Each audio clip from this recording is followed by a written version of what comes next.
story is what I need to tell,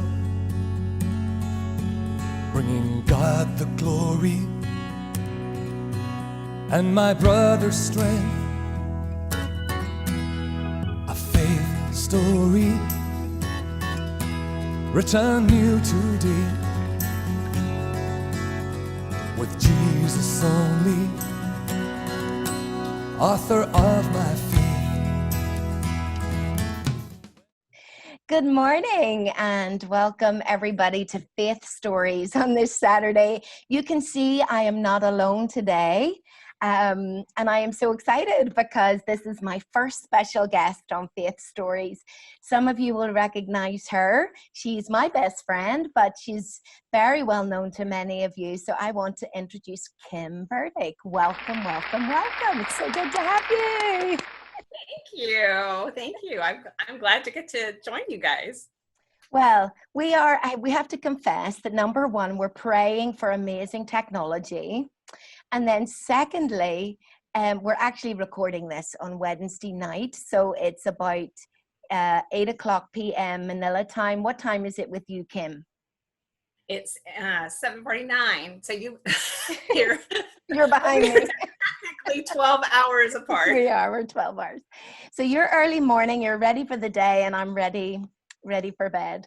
But it's so good. Thank you for joining us. And now you and Brent, or Pastor Brent, as many will know him as, where are you guys living at the moment? Well, we're now living in Charlotte, North Carolina, in the U.S. We moved back here almost exactly 9 years ago. I can't believe it. It's 9 years already. Yeah, June 16th, 2011. Amazing. And tell us a little bit about all the kids and the ages and stages and where they are at. Well, we have 2 sons and 2 daughters, and if any of you have been following at all on our family, we had 3 weddings in the course of 2-year period. So all of our kids are now married. We have 3 grandchildren and a 4th little grandson that's on the way. Dawson and his wife Leah are expecting in October. So we're loving. I love being a Lola. I think it really is worth the wait. So a different season of life for you guys, yes? What kind of work are you and Brent involved in at the moment?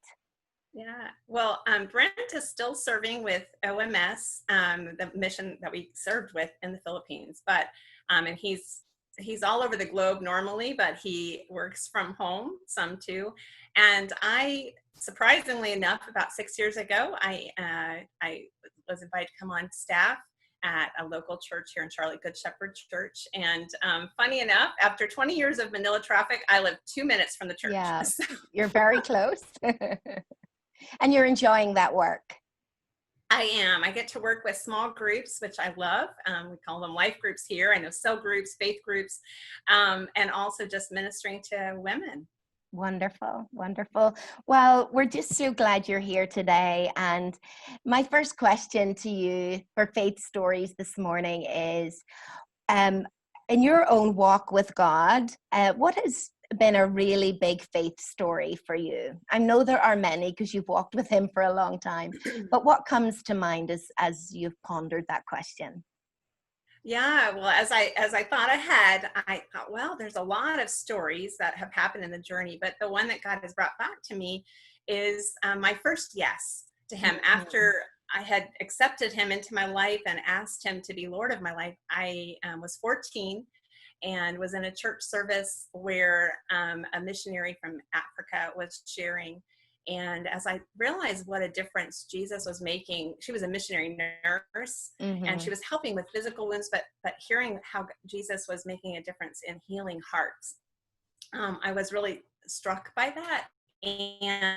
And she gave an opportunity to say yes to trying to do this on a recording, but I sat in my seat and I said yes to Jesus. And I remember very specifically saying to him, Lord, I have no idea what I could do for you, but if you can use me, I'm willing to serve you, but you'll have to show me how to get there. Mm-hmm. And fast forward now, 41 years, which gives away my age, I can look back and I can see how faithful he was. in that first yes. There's been a lot of yeses that I've had to say since then, but that was the launching pad for a lifetime of growing in my faith and seeing that he is faithful. Yes. And when I hold my life, my family, everything open-handed before him, I can trust him with that. And I remember back when we went to the Philippines and got on the plane in 1991, I was 26 years old and our boys were 2 and 4 years old at the time. And I had no idea what God had ahead of us. But looking at those 20 years spent there, I mean, I'm praying that we were a blessing, but I'll tell you what, we gained so much from that time. And I saw God's provision, his hand of blessing, and even how he's used what he did to shape me as a daughter of his, that he's using even now here in Charlotte, North Carolina. So I'm very thankful for that. It is true that when we say yes, that there will be challenges and there's an adventure, but there are real blessings on the other side of surrender and obedience, right? There sure are. Yeah. Yes. So for you, you're in quarantine just like the rest of the world. That's one thing we have in common today, is that the whole world is in quarantine in some shape or form. I know it's a bit different there in America, but you know, we've all been sort of plunged into this global pandemic, and it's been life-changing. Yeah, it's been big for everybody. And I wanted to ask you, in your faith story with God, what has God been saying to you during this time? Well, I guess on the big scale, and I think it's probably something that a lot of people would echo, is as we're seeing how, you know, a virus, lockdown, closed church doors to the building has not stopped God. Yeah. And I have been just loving, one of the ways that he's really showed this to me is just watching Faith Fellowship in action. You know, we have gotten to join you guys in worship and to see the creative ways that he has been working and inspiring you all, the staff and the church, and how that has been really inspiring to me. But also on my end of things, just seeing how specific God is, that even, you know, without a to-do list that looked like a normal to-do list, that he can prompt my heart. He'll bring people to mind to contact or to reach out. And I've seen how he is still using his people, mobilizing us to be light in the world. And that has not stopped. In fact, in many ways, and maybe it's even opened doors that we never dreamed could be opened. So that's been great. He's also really been causing me to realize that I need to still my heart before him. It's not a new message. I've heard about, you know, be still and know that I am God. But in this season where I was maybe carrying a lot of people's burdens, people, you know, things come up during this time. There are needs and hurts. And I started trying to carry them all on my own heart. And God was reminding me, no, it's me that's going to carry each person through. And so he's been carrying me through and reminding me fresh to just seek him.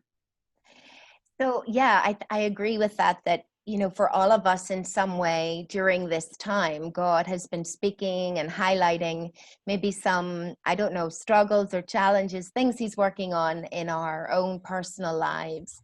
And you know, what would you say to the people listening this morning?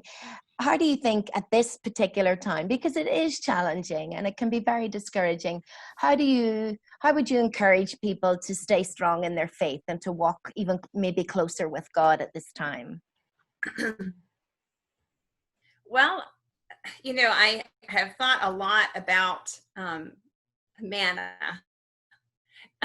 and the story of when the Israelites, they had been freed from Egypt, but then, you know, they'd seen such great things that God had done, and then they were in the desert and they started grumbling. And I have often in my past been really judgmental of them and think, well, gosh, if I saw the Red Sea being parted and saw all the things that God did to set them free, I don't think I would ever grumble again. And then I got into lockdown and I was like, well, we can't even find toilet paper, you know. Yeah.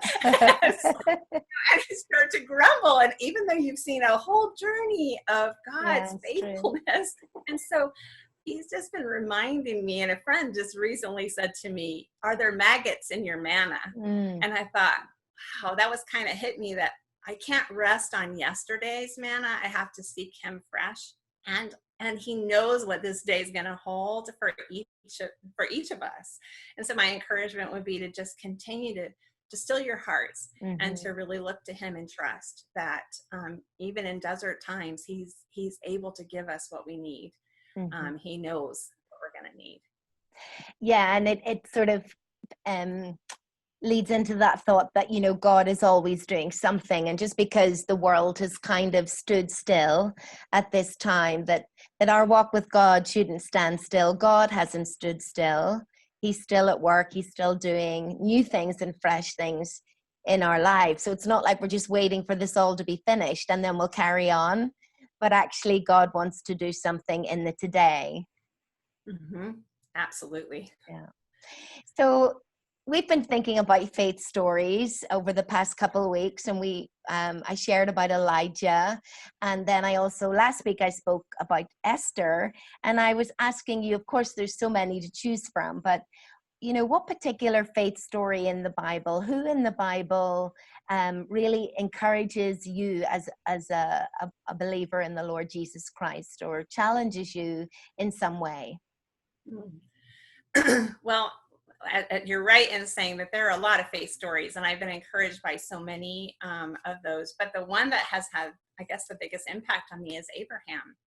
And I think back to Genesis 22, and that part of the story. You know, the backstory is that Abraham and Sarah had been promised a son, and they had to wait a long time, and until Sarah's old age, and then there's a lot to that story. But after Isaac was born, there's a point where God asked Abraham to sacrifice him.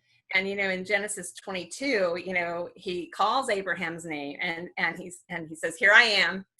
And he said, take your son, your only son, Isaac, whom you love, and go to the region of Moriah and sacrifice him there as a burnt offering on one of the mountains I will tell you about. And at a point, even after I had said the initial yes to God, there was a point where God really first used this story to help me, because I thought, wait a minute, that there was a lot of consequences to that obedience. I always thought, what would he have said? I may or may not be familiar with the rest of the story, but he goes, 3-day journey, and he has 2 servants, and he has the wood for, the burnt offering and everything. And then he has a servant's weight, and he and his son, Isaac, they go on up to the mountain.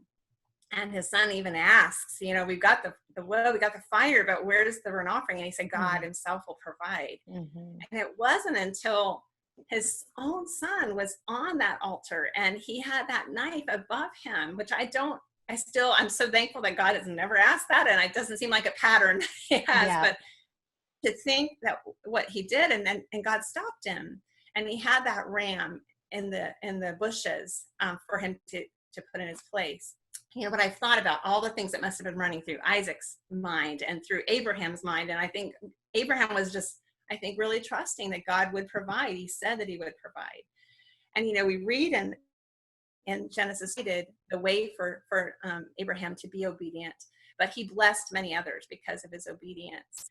And I've not been asked to do that, but I remember there were times, even as we thought about where God might send us, we didn't know yet we would be going to the Philippines, but we started interacting with different mission organizations, and a lot of them said, you have to sign to say you'd be willing to send your children to boarding school if it was necessary, because in some of the countries there just was not another option at that time. And I just could not do it. But a dear woman who had served in India, I asked her, I said, how did you send your kids away? And she shared, but one of the things that she taught me, and I learned through this story, is that, Kim, all you have to do is just hold your hands open and surrender to the Lord. And whatever you're wanting to clench your fist and say, no, not this one, Lord, don't ask this of me, to trust who he is, his character, and that he will not only give you what you need to obey him, but he will bless you and many others because of your willingness to trust him. Well, he never asked that of me, and but I did pray it, and I said, God, if if you want that, I will trust you, but you know my heart. And he never asked that of me, but he has asked me to say, it has been, there have been consequences to the obedience, but I've seen hands down every time he has given what I've needed when I've said yes. And he's also used it to be a blessing. So I'm very thankful for that story. It's a very challenging one to me. And the reality is, Kim, that, you know, that open-handed response that you and Brent had in coming all those years ago, of course, many people listening to our conversation are people who've been blessed by that. And of course, our family's been so blessed too. But it did come to my mind there, just, you know, what was it like even going back to America, because you had lived such a long time and the kids were raised here and schooled here, and this is really, they would consider Philippines still as their home, although they're settled, of course, in America. But what was it like returning in with regards to your faith story and that open-handed surrender? Yeah, well, you know, when I think about when we were first in the Philippines, of course, we had adjustments and everything. And then the Philippines became home and own, and where we just, you know, loved the people that got brought into our life and what life looked like. And we thought we were going to spend the rest of our life in the Philippines, and we were willing to do that. And then God called us to come back here. And I still remember that last day and those days leading up, all the despedidas, all the food, our kids still remember all that. But I cried more tears during those days than I think I have ever in my entire life. Yeah. And it was not easy to move to Charlotte, North Carolina. We were excited to see our sons who were already in America, but we didn't know what God had for us. But we have just seen how he already went ahead, like he already knew. And so he doesn't ever ask us to go somewhere that he's not already going ahead of us to do that. And so I'm very thankful. One wonderful blessing that happened is just 6 months after we got back here, my mom was diagnosed with leukemia, and I had no idea we would be facing that, but we got to journey with her through that. We've seen a lot of amazing things happen even in our kids' lives and just ministry wise. So he's been faithful. Yeah, and we can just say God is so good that even as we walk in faith and we walk into that unknown, because we walk by faith and not by sight, we can trust him, like you were sharing, and he is a good God. And so as we kind of finish up our conversation, what final words of encouragement would you have for Faith Fellowship and for anybody listening today? Well, I would say that faith is a journey, and we're going to have times where we're not going to, maybe more times than not, the unknowns are before us, and we don't know what our yeses to him are going to entail. But he never wastes a yes. When it's the safest yes you'll ever have. It's most exciting too, but it often means that we can't see what those next steps are going to be, and he really is. He knows how our story is going to go, but he gives us that freedom to say yes. And I guess I would just say, don't be afraid to say yes. Don't be afraid of what it might cost, because he's already got it. He's already paid it. He's and he's going to carry you. And there's things that we only learn as we step out. Wonderful. Well, our time is gone, but Kim, thank you so much for joining me on Faith Stories this week. You were the first person that came to my heart as I was considering who would I interview for the first time, and even Faith Stories is a step of faith for me. So I'm so glad to have you. I love it. I love the idea. Thank you. You're so kind. And so bless you and Pastor Brent and the kids and the grandkids and all that the Lord has for you in your ministry and service there. So God bless you very, very much. And thank you. Thank you. And Faith Fellowship, thank you so much for joining me today. Come and join us next Saturday. It's the place next Saturday, so no Faith Stories. It's our first Saturday of the month next week. So next week will be the place. Come join us for worship and prayer. And so don't forget to let God write right? And my Your Your brother's faith strength. story. story. Then go live it. Live it. Return you to We almost got it. Bye. I knew. I just want to say I love you all, and I do miss author you, of my faith. Faith Fellowship, and those that are listening.